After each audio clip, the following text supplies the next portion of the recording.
نعوذ بالله من شرور أنفسنا وسيئات أعمالنا من يهده الله فلا مضل له ومن يضلل فلا هادي له وأشهد أن لا إله إلا الله وحده لا شريك له وأشهد أن محمدا عبده ورسوله أما بعد فإن خير الحديث كتاب الله وخير الهدي هدي محمد صلى الله عليه وسلم وشر الأمور محدثاتها وكل محدثة بدعة وكل بدعة ضلالة وكل ضلالة في النار. اعوذ باللہ من الشیطان الرجیم. بسم اللہ الرحمن الرحیم. من كان يريد الحياة الدنيا وزينتها نوفي إليهم أعمالهم فيها وهم فيها لا يبخسون أولئك الذين ليس لهم في الآخرة إلا النار وحبط ما صنعوا فيها وباطل ما كانوا يعملون. وقال الله سبحانه وتعالى وما أمروا إلا ليعبدوا الله مخلصين له الدين. وقال النبي صلى الله عليه وسلم ان اللہ لا يقبل من العمل الا ما كان خالصا وابتغي به وجه الله. وقال النبي صلى الله عليه وسلم من سمع سمع الله به ومن راى راى الله به او كما قال النبي صلى الله عليه وسلم. برادران اسلام، دینی اور ملی بھائیوں، نوجوان دوستوں، احباب اور بزرگوں، قابل احترام ماں اور بہنوں، عزیز بچوں، حاضرین جمعہ، اللہ تبارک و تعالیٰ نے ہمیں اور آپ کو اپنی کتاب میں اپنے نبی محمد الرسول اللہ صلی اللہ علیہ وسلم کی سنتوں میں، حضرات صحابہ کرام کی سیرت میں جو بہت ساری بنیادی ایمان و عقیدے کی، دل کے اعمال کی جو بھی تعلیمات اور ہدایات عطا فرمائی ہیں، ان میں سے ایک بہت بنیادی تعلیم، بہت بنیادی سوچ اور عقیدہ یہ عطا فرمایا ہے کہ جو بھی عمل کیا جائے اللہ تبارک و تعالیٰ کے لیے کیا جائے، اور وہ عمل اللہ کے نبی محمد الرسول اللہ صلی اللہ علیہ وسلم کی سنت کے مطابق کیا جائے. حالات ایسے ہیں ہماری اور آپ کی زندگی کے کہ ان دونوں شرطوں کا ایک ساتھ میں پایا جانا نادر ہوتا جا رہا ہے. دونوں شرطیں جب تک ایک ساتھ میں نہ پائی جائیں تب تک وہ عمل اللہ تبارک و تعالیٰ کی بارگاہ میں شرف قبولیت نہیں پا سکتا. دو شرطیں بنیادی ہیں. اللہ کے نبی صلی اللہ علیہ وسلم، اللہ کے کلام کی متعدد آیات میں اللہ کے نبی علیہ السلام کے بے شمار حدیثوں میں یہ مضمون بیان کیا گیا ہے. حافظ ابن کثیر رحمۃ اللہ علیہ جب سورۃ الکہف کی آخری آیت کریمہ کی تفسیر پر آتے ہیں اور لکھتے ہیں کہ اللہ تبارک و تعالیٰ فرماتا ہے فَمَنْ كَانَ يَرْجُو لِقَاءَ رَبِّهِ فَلْيَعْمَلْ عَمَلًا صَالِحًا وَلَا يُشْرِكْ بِعِبَادَةِ رَبِّهِ أَحَدًا. جسے اللہ تبارک و تعالیٰ سے ملاقات کی امید ہو، یقین ہو، اسے چاہیے کہ وہ کیا کرے؟ دو کام کرے. فَلْيَعْمَلْ عَمَلًا صَالِحًا، وہ نیک عمل کرے، یعنی اللہ کے نبی علیہ السلام کی لائی ہوئی سنت و شریعت کے مطابق وہ عمل کرے. اور دوسری شرط کیا ہے؟ وَلَا يُشْرِكْ بِعِبَادَةِ رَبِّهِ أَحَدًا، اللہ تبارک و تعالیٰ کے ساتھ اس کی عبادت میں کسی کو شریک نہ ٹھہرائے، کچھ بھی شریک نہ ٹھہرائے، کسی کو بھی شریک نہ ٹھہرائے. جب ان دونوں باتوں کا ذکر اس آیت کریمہ میں آ گیا تو حافظ ابن کثیر رحمۃ اللہ علیہ فرماتے ہیں ہذانی رکن العمل المتقبل، یہ دونوں چیزیں اللہ تبارک و تعالیٰ کی بارگاہ میں قبول ہونے والے عمل کی دو بنیادی شرطیں، مقبول عمل کے دو ارکان ہیں. جب تک یہ دونوں ارکان ایک ساتھ میں نہ پائے جائیں تب تک وہ عمل اللہ تبارک و تعالیٰ کی بارگاہ میں قبول نہیں ہو سکتا ہے. میرے بھائیوں، میرے بزرگوں، آج اللہ تبارک و تعالیٰ نے ہمیں اور آپ کو صحت دی ہے، عافیت دی ہے، مال و دولت سے نوازا ہے، زندگی کے اسباب اور وسائل سے اللہ تبارک و تعالیٰ نے مالا مال فرمایا ہے. ہم بہت کچھ اللہ تبارک و تعالیٰ کی رضا کے لیے کام کرتے ہیں، اعمال انجام دیتے ہیں، اعمال صالحہ اور اللہ تبارک و تعالیٰ کی شریعت، اللہ تبارک و تعالیٰ کے اتارے ہوئے دین کی رعایت کے ساتھ بہت کچھ اعمال انجام دیتے ہیں. ان اعمال کے اندر یہ دونوں شرطیں جب تک ایک ساتھ میں نہ پائی جائیں تب تک وہ برابر نہیں ہو سکتی ہیں، تب تک وہ نتیجہ خیز نہیں ہو سکتی ہیں، تب تک وہ ہمارے حق میں اجر کا، ثواب کا، اللہ تبارک و تعالیٰ کے ہاں جنت کا، اللہ تعالیٰ کے بیش بہا نعمتوں کا، اس کی مغفرت کا، رضوان کا، رفع درجات کا سبب نہیں بن سکتی. یہ ہماری اور آپ کی زندگی کا بہت اہم مسئلہ اس لیے ہے میرے بھائیوں کہ ایک تو ہماری اور آپ کی زندگی کے حالات، مشغولیت، دنیا کے مسائل، اور پھر اس کے بعد عمل کی کمزوریاں کہ عمل ہم کم کر پاتے ہیں. ایک مسئلہ تو یہ ہے. پھر عمل کر پائیں اور کریں جو بھی اللہ تبارک و تعالیٰ توفیق دے، پھر وہ ساری شرطیں جو مطلوب ہیں قبولیت کی وہ بھی نہ پائی جائیں تو آپ سمجھیں کہ ہمیں اور آپ کو کس قدر خسارے سے دوچار ہونا پڑ سکتا ہے. اس لیے ہماری اور آپ کی بہت بنیادی ذمہ داری ہے کہ اپنی زندگی کے اعمال پر غور کریں. اعمال میں یہ دونوں شرطیں جب تک نہیں پائی جائیں قبولیت نہیں پا سکتی ہے. اللہ تبارک و تعالیٰ کے کلام کی ہم نے ایک آیت کریمہ، دو آیت کریمہ آپ کے سامنے پڑھی ہے، ایک دو حدیثوں کی طرف اشارہ کیا ہے، اور اس معنی کی بہت ساری آیتیں حدیثیں ہیں جن میں سے چند کا تذکرہ آپ کے سامنے آئے گا. میرے بھائیوں، میرے بزرگوں، ہماری اور آپ کی جو بہت ساری ذمہ داریاں ہیں ان میں سے ایک ذمہ داری یہ ہے کہ ہم اللہ تبارک و تعالیٰ کی رضا کے لیے کام کریں، اس کی خوشنودی کے لیے عمل انجام دیں، اسی کو راضی کرنے کے لیے عمل انجام دیں. اللہ کی رضا کے سوا، اس کی خوشنودی کے سوا، اس کی جنت کو پانے کی لالچ کے سوا، اس کے رخ کریم کے دیدار کے سوا، اس کی مغفرت پانے کی چاہت کے سوا، اور ایسے ہی اللہ تعالیٰ کی رضامندی کی طلب کے سوا کوئی اور مقصد ہمارے کسی بھی نیک عمل میں نہیں ہونا چاہیے.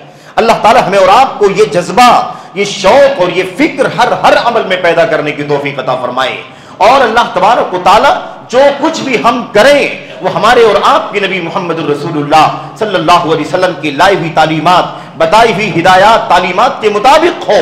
اسی لیے میرے بھائیوں، جب اللہ کے کلام کی آیت کریمہ میں وہ آیت کریمہ گزری کہ خلق الموت والحیات لیبلوکم ایکم احسن عملا، اللہ تبارک و تعالیٰ نے موت اور زندگی کو اس لیے پیدا کیا ہے تاکہ تمہیں آزمائے کہ تم میں اچھا عمل کرنے والا کون ہے، احسن العمل کرنے والا کون ہے. تو اس آیت کریمہ کی تفسیر کرتے ہوئے حضرت فضیل رحمت اللہ علیہ، جو مشہور امام ہیں، عالم ہیں، صالح اور نیک شخصیت ہیں، وہ اس کی تفسیر کرتے ہوئے فرماتے ہیں احسن عمل، اچھا عمل اس وقت ہو سکتا ہے جب اس کے اندر دو شرطیں پائی جائیں، احسن عمل، اصوب عمل و اخلص عمل، دو شرطیں ایک ساتھ میں. اب آپ سوچئے اللہ کے کلام کی آیت کریمہ کی جامعیت، اس کے لفظوں کا کمال اور اس کی فصاحت و بلاغت کا معیار کتنا عظیم ہے، کیونکہ کلام رب ذوالجلال کا ہے. اللہ کی عظمت جو ہم جانیں ویسی اللہ کے کلام کی عظمت بھی ہے. تو اللہ تبارک و تعالیٰ نے فرمایا سب سے اچھا عمل کرنے والا کون ہے، اسی آزمائش کے لیے موت و زندگی بنائی گئی ہے. اس کی تفسیر میں فرماتے ہیں اچھا عمل کرنے والا، خوبصورت عمل کرنے والا، اس کا معنی ہے احسن عملا کا اصوب عملا اخلص عملا، سب سے درست عمل کرنے والا. درست عمل کب ہوگا؟ جب وہ محمد الرسول اللہ صلی اللہ علیہ وسلم کی سنت اور آپ کی ہدایات اور آپ کی سیرت کے مطابق ہوگا. اور اخلص عملا، سب سے خالص عمل اس وقت ہوگا جب اس عمل کے پیچھے کوئی نیت نہ ہو، کوئی انٹینشن نہ ہو، کوئی سوچ نہ ہو، کوئی نظریہ نہ ہو سوائے اللہ تبارک و تعالیٰ کی رضا کے. اللہ تبارک و تعالیٰ کی رضا کے سوا کوئی مقصد نہ ہو، نہ تو دکھاوا ہو، نہ تو نام و نمود ہو، نہ تو شہرت ہو، نہ تو پبلسٹی ہو، نہ تو تعریف ہو، نہ تو مدح و ستائش ہو، نہ تو اخبار میں نام لیے جانے کا مسئلہ ہو، نہ میڈیا پر چرچے کا مسئلہ ہو، نہ فوٹوگرافی کا مسئلہ ہو، نہ ویڈیوگرافی کا مسئلہ ہو. کسی بھی طرح کا کوئی مقصد نہ ہو، صرف اور صرف اللہ تبارک و تعالیٰ کی رضا کے لیے عمل کیا جائے. یہ دو شرطیں ہیں، اسی کے لیے ہمیں بھیجا ہے، اسی لیے ہماری موت پیدا کی گئی، ہماری زندگی بنائی گئی. آپ اور ہمیں سب سے بڑی ذمہ داریوں میں یہ سمجھنا ضروری ہے کہ جب ہماری اور آپ کی زندگی کا مقصد ہی یہی ہے کہ سب سے اچھا عمل کرنے والا کون ہے، یعنی سب سے زیادہ ان دونوں شرطوں پر اترنے والا کون ہے، تو ہماری اور آپ کی ذمہ داری ہمیں سمجھ لینی چاہیے کہ ہمیں کتنی فکر ہونی چاہیے اپنے اعمال کے سلسلے میں، اپنے نیکیوں کے سلسلے میں، اپنے حسنات کے سلسلے میں. بات آئے گی کہ یہ کتنا ضروری ہے، اور اگر اس میں خلل ہے، اگر ریاکاری ہے، دکھاوا ہے، نام و نمود ہے، سمعت ہے، چرچا ہے، اور کوئی دنیوی مقصد ہے، تو پھر اس کا انجام کتنا خطرناک ہے، اس کا صلہ بدلہ کیا ملے گا، کیا نہیں ملے گا، یہ سمجھنے کی ضرورت ہے. اور ایسے ہمیں یہ بھی ہلکا سا جاننے کی ضرورت ہے کہ اللہ تبارک و تعالی جب کسی عمل کو قبول نہ کرے، دنیا پذیرائی کر دے، دنیا نام لے لے، دنیا تعریف کر دے، دنیا اخبارات اور میڈیا میں چرچا کر دے، ہم خوش ہو جائیں، مست و مگن ہو جائیں اور پھر اسی پر اکتفا کر لیں، تو ہم کس قدر نادانی کا کام کرنے والے ہیں کہ ہم نے کام اللہ کی رضا کے لیے کرنا تھا. ہمارا ہدف بہت بڑا ہے کہ اللہ تبارک و تعالیٰ کی وہ عظیم جنت جو اللہ تبارک و تعالیٰ کی بے پایا جنت ہے، بے انتہا قیمتی ہے، بے انتہا قیمتی ہے. قیمتی کا مطلب یہ ہے کہ بڑی مہنگی ہے. اللہ کے نبی صلی اللہ علیہ وسلم نے فرمایا تھا الا ان سلعۃ اللہ غالیہ، سن لو جنت پانا آسان نہیں ہے، اللہ کی جنت بہت مہنگی ہے. الا ان سلعۃ اللہ الجنہ، سن لو اللہ تبارک و تعالیٰ کا سامان بڑا قیمتی ہے اور اللہ تعالیٰ کا سامان جنت ہے. اس جنت کو پانے کے لیے جیسے تیسے عمل کر لینا کافی نہیں ہے. انسان جو بھی کرے، جیسے بھی کرے، جس نیت سے بھی کرے، جس نظریے سے بھی کرے، اس کے پیچھے دنیا ہے، نام ہے، شہرت ہے، چرچا ہے، ریاکاری ہے، اور انسان مطمئن رہے بڑے نیک کام کر رہا ہوں، بڑے چرچے ہیں ہمارے کاموں کے. یاد رکھو میرے بھائیوں، اللہ تبارک و تعالیٰ نے اس بات کی سخت وعید بیان فرمائی ہے. جو ہم اللہ کی رضا کے لیے کریں گے، ایک ذرہ بھی ہوگا تو اللہ کی بارگاہ میں پہنچ جائے گا. اللہ تعالیٰ اسے بڑھا بڑھا کر کے احد پہاڑ کے برابر کر دے گا. اس کا صلہ احد پہاڑ کی شکل میں اللہ تبارک و تعالیٰ عطا فرمائے گا. اور اگر ہم احد پہاڑ کے برابر میں نیکیاں کریں گے لیکن اس کے اندر اخلاص نہ ہو، اس کے اندر ریاکاری ہو، دکھاوا ہو، نمود ہو، نام کا، شہرت کا مقصد ہو، تو احد پہاڑ کے برابر بھی کی جانے والی نیکی اللہ تبارک و تعالیٰ کی بارگاہ میں قبول نہیں ہوگی، بلکہ وہ ضائع کر دی جائے گی. اسے اللہ تبارک و تعالیٰ اڑا دے گا. اللہ تبارک و تعالیٰ اسے دھول کی طرح گرد و غبار کے لیے ضائع کر دے گا. میرے بھائیوں، تو اللہ تبارک و تعالیٰ کے فضل و کرم سے، اس کی توفیق سے، جو چند باتیں آج کے اس خطبہ جمعہ میں اللہ کے کلام کی آیات، اللہ کی نبی محمد رسول اللہ صلی اللہ علیہ وسلم کی سنتوں اور چند اکا دکا کچھ حوالوں کی روشنی میں حضرات صحابہ کرام کے جو باتیں عرض کرنا ہے، وہ اسی سلسلے میں ہے کہ اللہ تبارک و تعالیٰ ہمیں تھوڑا زیادہ جو عمل کرنے کی توفیق عطا فرمائے وہ اللہ کی رضا کے لیے کرنے کی توفیق عطا فرمائے. کوئی دنیا کا مقصد نہیں ہونا چاہیے، اور اللہ تبارک و تعالیٰ ہمیں نبی کے بتائے ہوئے طریقے کے مطابق ادا کرنے کی توفیق عطا فرمائے. یہ باتیں آپ کے سامنے عرض کرنی ہے. اللہ تعالیٰ سب سے پہلے اس کہنے والے کو ان باتوں پر عمل کرنے کی توفیق عطا فرمائے. پھر جہاں جہاں تک یہ بات پہنچتی ہے، تمام مردوں تک، خواتین تک، جوانوں تک، بچوں تک، دور نزدیک والوں تک، اللہ تبارک و تعالیٰ سب کو ان باتوں پر عمل کرنے کی توفیق عطا فرمائے. یہ بنیادی مقصد ہے. میرے بھائیوں، اللہ ہماری اصلاح فرما دے. اللہ تبارک و تعالیٰ ہماری اصلاح فرما دے، ہمارے اعمال کو سدھار دے، سنوار دے. اللہ تبارک و تعالیٰ اسے اپنی بارگاہ میں قبولیت کے قابل بنانے کی توفیق عطا فرما دے. یہ بنیادی مقصد ہے آج کی گفتگو کا. بس اس حوالے سے یہ باتیں عرض کی جا رہی ہیں. قرآن کریم کی آیت کریمہ پڑھی گئی. اللہ تبارک و تعالیٰ فرماتا ہے، اللہ تبارک و تعالیٰ فرماتا ہے، اور یہ دو مثالیں اچھی طرح سے یاد رکھنا، جو دو مثالیں اللہ تبارک و تعالیٰ نے دی ہیں. اللہ فرماتا ہے جو دنیا کا عمل کرتا ہے، جو دنیا میں کوئی نیک عمل کرتا ہے اور اس سے اس کا مقصد دنیا ہے، جو نیک عمل کرتا ہے اور اس کا مقصد دنیا ہے، وزینتہا، اور دنیا کی رنگینی ہے. دنیا کی زینت کیا ہے؟ مال ہے، دولت ہے، شہرت ہے، چرچا ہے، یہ مقصد ہے اس کا.